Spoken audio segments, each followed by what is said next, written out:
You do eventually plan on having fragrances on this fragrance journey, right? Yeah. Hello? Anybody in there? And I sure do. So today I'm going to be going over my top 10 new releases of 2021. Yeah, it's time for me to throw my 2 cents on the table. So stay tuned. Cue that intro.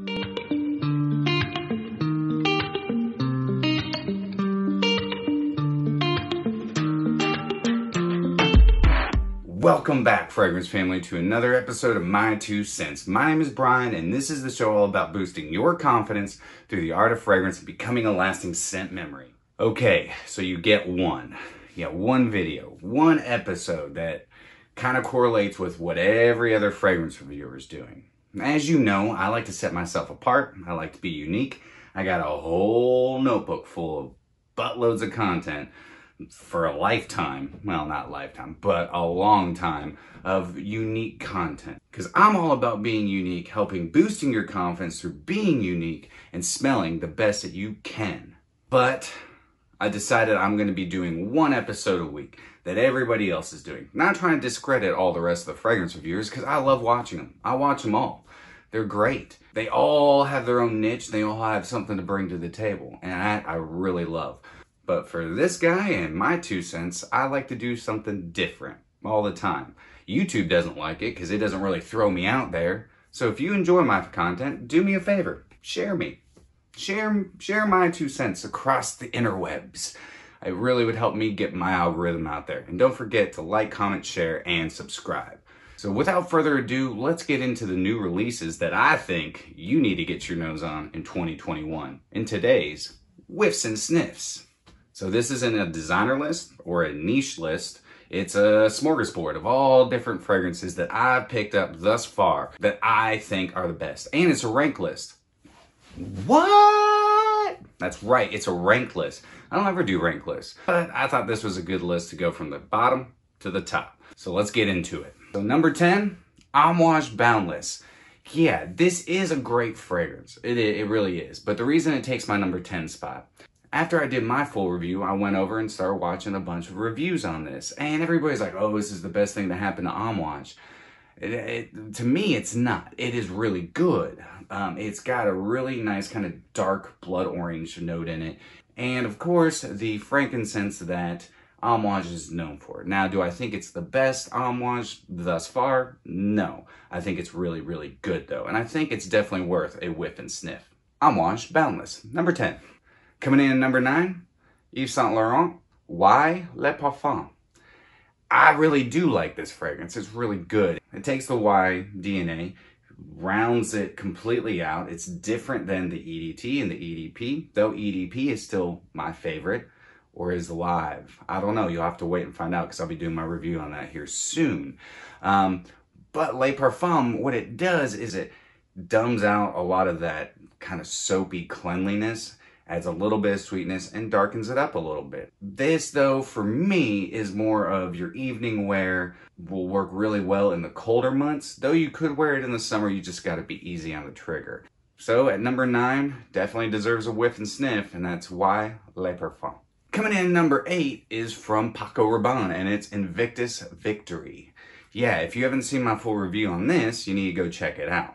All my full reviews you can check out on my channel, and just go to fragrance reviews. Check them out. Go down a rabbit hole. Have fun.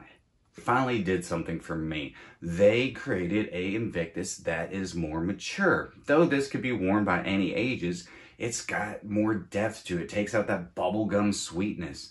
And it's still sweet, but just not overly sweet. It doesn't smell like Big League Chew. You might be a little young to know what Big League Chew is, but that I used to chew it all the time when I was a kid. And that's kind of what Invictus has always reminded me of. This has got some nice spiciness, nice sweetness. It leans on a gourmand, semi-gourmand side.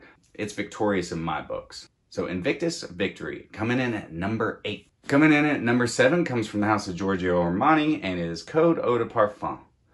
Now, so I've seen a lot of people say that this smells a lot like the original Code. To me, it doesn't. This is more of your aromatic fougere. What they did is they definitely rounded out the original DNA. It took them long enough, geez. Made it more mature, though any age range could wear it. It's fresh, it's clean, and has enough depth to be worn in so many different occasions and different seasons. So kudos to you for cracking the code, Armani. Number 7, Armani Code Eau de Parfum. Coming in at number 6, Dolce & Gabbana Light Blue Forever.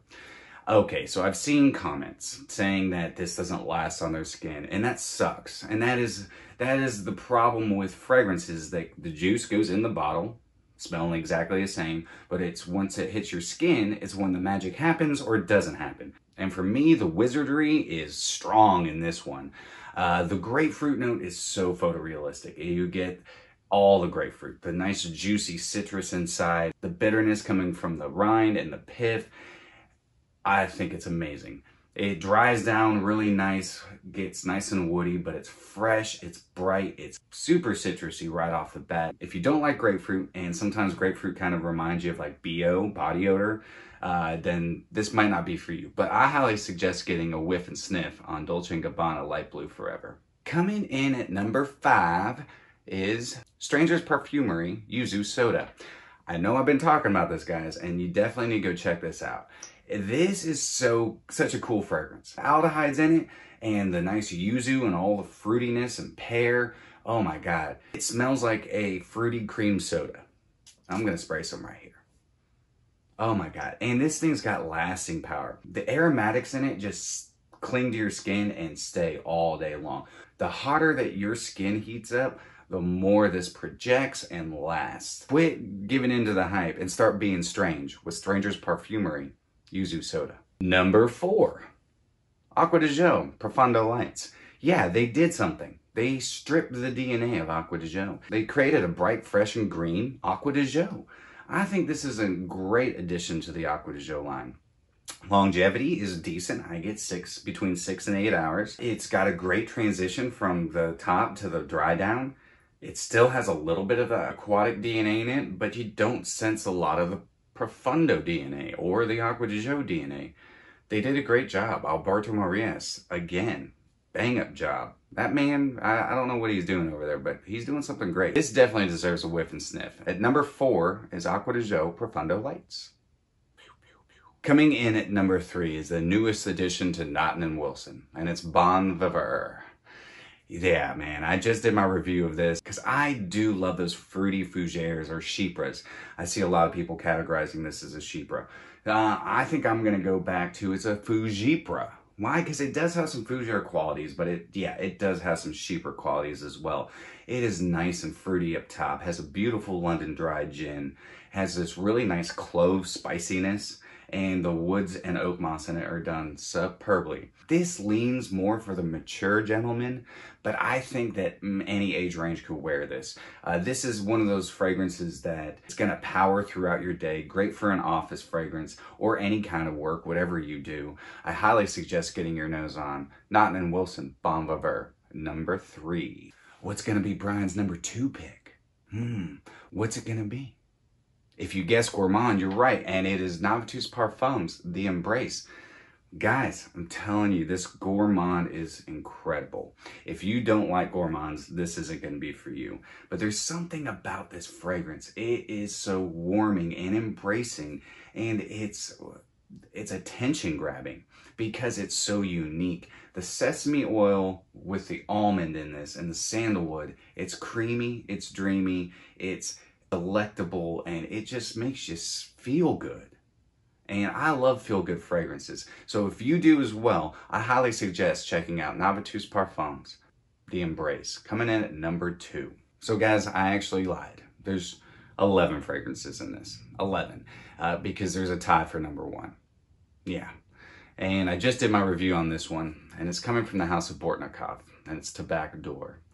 The more I wear this fragrance, the more crazy and enveloping and developing it's become. And in my review, I said it's like a everlasting gobstopper. This thing has so many layers. It starts out spicy and sweet with vanilla and some spices, and then it gets into that tobacco territory where it's this nice, rich, deep tobacco. And that tobacco blends so well with the oud. The animalic characteristics in this give it this really rich refinement. And then once it fully dries down, man, it is just, it's crazy because the oud takes over and all the woods take over and that tobacco, and it's just rich and sweet and woody and oudy. It's crazy. This thing is layered. Not the cheapest one on my list whatsoever, actually the most expensive. This is definitely worth a whiff and sniff in 2021. If you like tobacco fragrances and you enjoy the finer things in life, I highly suggest Tabac Dore, coming at number 1. I think I'm at like 420 in subscribers. So my number 1, speaking of 420, yeah, Bad Boy Le Parfum, Carolina Herrera. This is tied for first right now. Yeah, cannabis and grapefruit. This is such a unique fragrance, and I'll tell you why it's my number 1. The original smells nothing like this. There isn't a Carolina Herrera fragrance that I've ever smelled like this. They did something. They completely went back to the drawing board and did something that is more on the niche realm, more creative, more artsy, more unique than anything they've ever done. If you like green fragrances that have a nice herbaceousness to it with nice juicy citrus and then a nice leathery and woody base, I highly suggest getting your nose on Carolina Herrera Bad Boy Le Parfum. Okay guys, so that is my top 10 for right now. I have so many other new releases that didn't make this list. Not saying they were bad. It's just these are my top 10. These are what I'm gravitating towards most. And these are what I think will help set you apart, make you more unique, boost your confidence, and help you smell the best out of the bunch. There's a whole lot more new releases coming out, and I'm excited to pick those up, put my nose on them, and throw my 2 cents out on the table. And if you enjoyed today's episode, do me a quick favor, like, comment, share, and subscribe. Let's get this family tree growing and help me get my 2 cents out there. So remember guys, you're stinking beautiful, and until next time, happy scent trails.